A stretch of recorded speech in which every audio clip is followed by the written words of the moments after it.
A editora Irapuru, ela quer se preservar pelo que ela propõe a fazer, pelo que ela traz, pelo trabalho de bastidor que acontece para que a verdade seja colocada, a história seja preservada.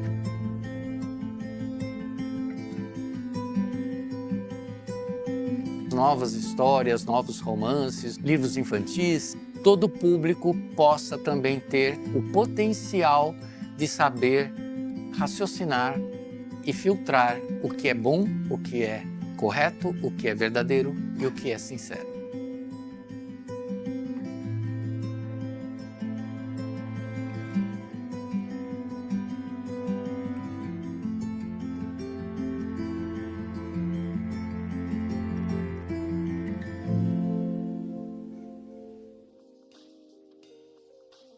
A editora Irapuru, ela surgiu em 1997, 3 anos depois que eu lancei meu primeiro livro, mas para poder atender um pouco o crescimento de demandas, de produção de material, porque às vezes eu era contratado para fazer trabalhos complementares a outras obras, muitas vezes não minhas. Aí, quando foi 2003, eu optei em transformar a editora numa editora mesmo, né?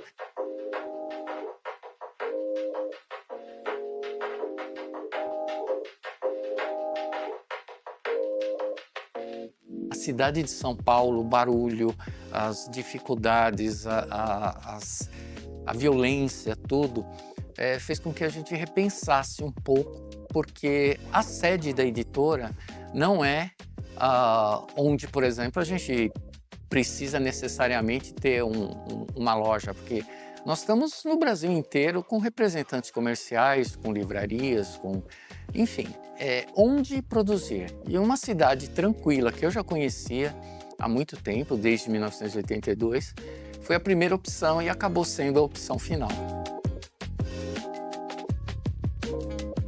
Então, nós começamos a utilizar profissionais, já utilizávamos um pouco, né?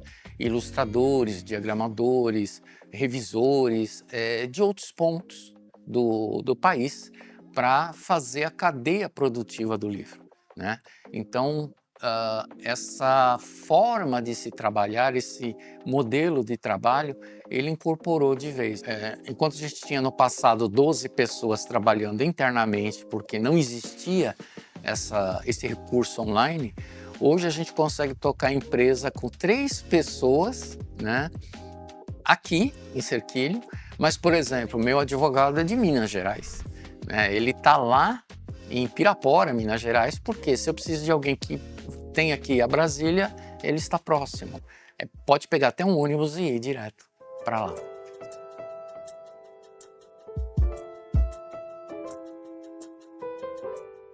Quando se vai publicar um livro, não basta você simplesmente chegar e falar, vou fazer um livro. Tem que ter um estudo de mercado, tá? Tem que ver se aquele tipo de produto se enquadra à linha editorial nossa. Então, por exemplo, se alguém chegar para mim e falar assim, eu queria fazer um livro de receita. Infelizmente, a gente não trabalha com livro de culinária. Não é o nosso nicho. O nosso mercado, ele trabalha com literatura, livros paradidáticos, é muito mais dentro de livrarias e dentro de escolas, nessa forma híbrida. Então, uma literatura ela pode servir tanto para a escola quanto para a livraria. Então, é esse o primeiro filtro que a gente faz, é ver o tipo de obra e ver se ela se enquadra. Depois é verificar se não há uma canibalização, ou seja, algum livro dentro da editora já foi publicado com o mesmo tema, com a mesma proposta. Então, se tem, a gente também não vai prejudicar um outro autor, né, o autor que a gente tem, para colocar mais um, né? Então, concorrência dentro da própria editora não é uma coisa inteligente. Passada essa parte, a gente vai ver a qualidade do texto, se vai necessitar de um copydesk, ou seja, alguém que vai lapidar aquele texto para que ele fique mais fluente, mais gostoso de ler. Passada essa parte, entra o processo de revisão. Você vai revisar o texto, ver se existem erros de português, O editor já vai ver se não tem lacunas, se não tem buracos, se o texto não está muito pesado, se tem palavras inadequadas, enfim. É um trabalho conjunto que vai fazer esse filtro. Só então, depois de passar pelas primeiras etapas, é que você pensa em diagramar o livro. Se o livro tiver ilustrações, por exemplo, um livro infantil ou um livro temático, vamos supor, vai falar de meio ambiente, aí está falando de um tipo de árvore, você vai precisar de uma foto de uma árvore, ou você vai precisar de uma ilustração de um contexto, né, do personagem diante de uma árvore. Isso você vai contratar profissionais. E aí cria-se uma pauta, contrata esses profissionais e a partir daí isso é passado também para o diagramador montar o quebra-cabeça. O texto que fala disso está aqui, a imagem tem que estar aqui, tem que ter uma legenda, tem que ter o crédito da imagem se for uma foto, enfim, tudo isso vai sendo trabalhado em conjunto. E o revisor vai acompanhando, o editor vai acompanhando, por quê? É muito fácil você aplicar uma imagem onde não está correto.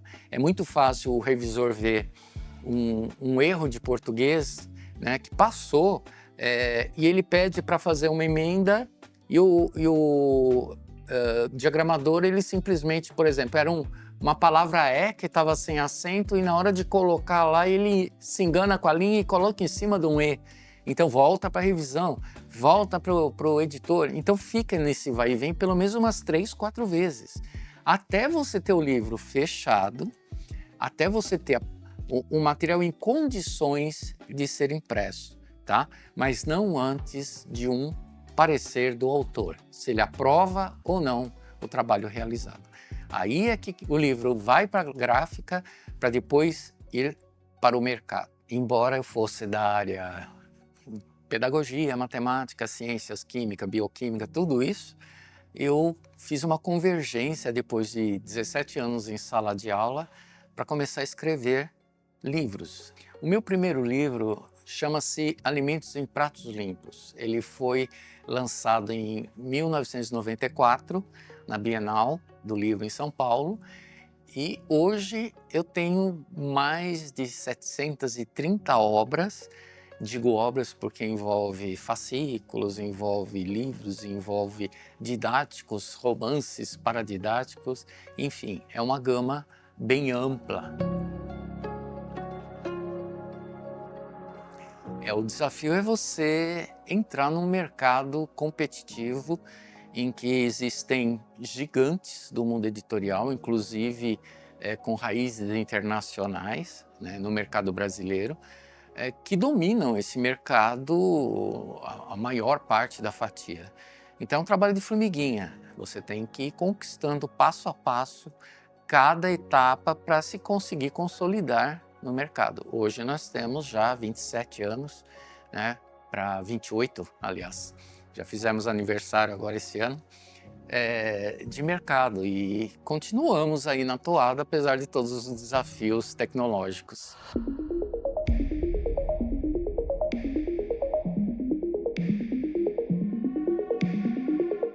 Quando a gente fala de tecnologia, a gente vai chegar na inteligência artificial.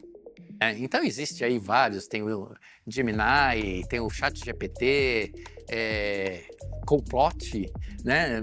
Não me lembro direito o nome, mas são recursos de inteligência artificial. Pensa bem nesse nome, inteligência artificial, ou seja, algo que pensa por você. Esses recursos, eles podem ser importantes às vezes para facilitar numa pesquisa, né? Para desembaraçar um texto que você está escrevendo, deixe mais fluente, né? É mais ou menos como passar para um editor. Mas você jogar a criatividade para esse tipo de recurso, eu não acho que isso seja positivo, principalmente porque você está acomodando o seu cérebro. Não pode substituir a capacidade racional. Não pode substituir sentimento. Porque muitas vezes quando você joga alguma informação, eles respondem da seguinte forma: somos apenas uma plataforma de desenvolvimento, não temos capacidade para discernir a respeito. Ou seja, ele mesmo assume, né, as limitações. ela pode servir de apoio, mas não substituir.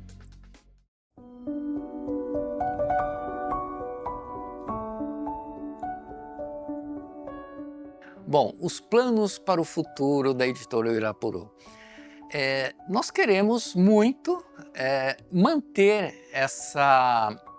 reacender essa chama da leitura, preservar a memória, buscar novas formas de trazer o livro para a população.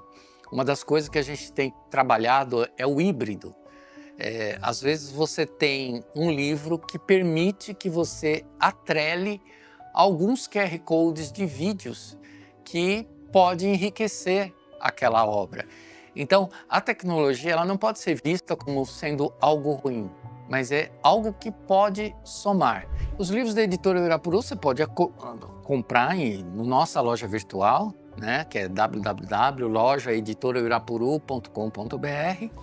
Você pode comprar em livrarias tipo Travessa, Leitura, Martins Fontes, Curitiba, todas as redes, né? Se elas não têm, elas pegam com a gente para atender o cliente. E nós temos a nossa loja física aqui em Cerquilho, né? Para quem é daqui da região, ali atrás da loja 100, na rua Machado de Assis, número 4, tá? É bem atrás mesmo da loja 100, a primeira esquina depois que você entrou entre a Magalu e a loja 100, do lado esquerdo está lá. Você pode ir lá, pode conhecer nossos títulos e adquirir algumas obras. Hoje meu filho ele pertence ao grupo lá de educadores, professores da Universidade de Harvard, nos Estados Unidos. A minha filha é escritora, já tem quase 40 obras aí publicadas, inclusive no exterior. Os dois estão na faixa dos 30 anos de idade. O que eu fiz para que eles pegassem gosto por estudar, por leitura? Quando havia Bienal, o que eu fazia, né? Era uma prática, quando eles eram crianças, a era da pochete. Então eles viviam pedindo moedinhas para vovô, para vovó, para titio, titia, para eles comprarem livros na Bienal. Aí eles iam para a Bienal com a pochete com moedinhas. Provavelmente não daria para comprar um, né? Até daria. Mas o que a gente fazia? Levava eles para os estandes, eles encontravam livros, a gente olhava o tipo de obra, né? Porque, claro, tem de tudo, né? Isso aqui não é para a sua idade, esse aqui dá, tal. Aí eles compravam. Compravam como? Eles chegavam no balcão, colocavam a moedinha e eu já tinha tratado, ou a minha esposa já tinha tratado com o vendedor, que eles iam colocar umas moedas e a gente pagava o complemento. Eles pegavam lá R$2 que seja, em moedinha, e o restante a gente pagava à parte. Então eles sentiam o gosto de comprar o que eles queriam. E eles saíam da Bienal com 20, 30 livros que levavam para casa e liam. A gente estimulava, a gente sentava com eles, vamos ver o que você comprou, tal. Estimulava eles a lerem, a debaterem, que é importante o debate. A família tem que participar disso, tá? O pai que começa a ler para o filho, aquela leitura na hora de dormir ou numa outra hora qualquer, ele mostra o hábito da leitura como é gostoso, porque ele lê, ele dá entonação, ele emociona. Então, papai e mamãe têm que fazer isso. O filho vê esse tipo de comportamento, ele começa a querer ler. E quando ele começa a ler, ele vai dar entonação, ele vai respeitar pontos, vírgulas e tudo mais. Então, ele passa a ter gosto pela leitura. Passou a ter gosto pela leitura, é fatal. Eles vão ser leitores vorazes. Quando me mudei para cá, só para vocês terem uma ideia, eu doei aqui para a biblioteca, acho que uns 1000 livros, porque nós tínhamos tantas coisas, tantas obras que para a idade deles já não encaixam mais, né? Então a gente acabou doando. E foi gostoso, porque hoje esses livros estão sendo compartilhados também. E os meus filhos não perderam a tradição da leitura. Sempre compram, todo mês estão lendo alguma coisa. E isso é uma forma de você dar cultura para os seus filhos e investir no futuro dos seus filhos. Criar o hábito de leitura nos filhos, ou mesmo quem já está adulto, comece a ler. Pegue um livro. Eu não tenho hábito de leitura. Pegue um livro fino. Começa. Veja como você viaja. E de uma forma muito mais barata do que viajar de avião ou qualquer outra coisa. Então, o recado que eu deixo é: leiam.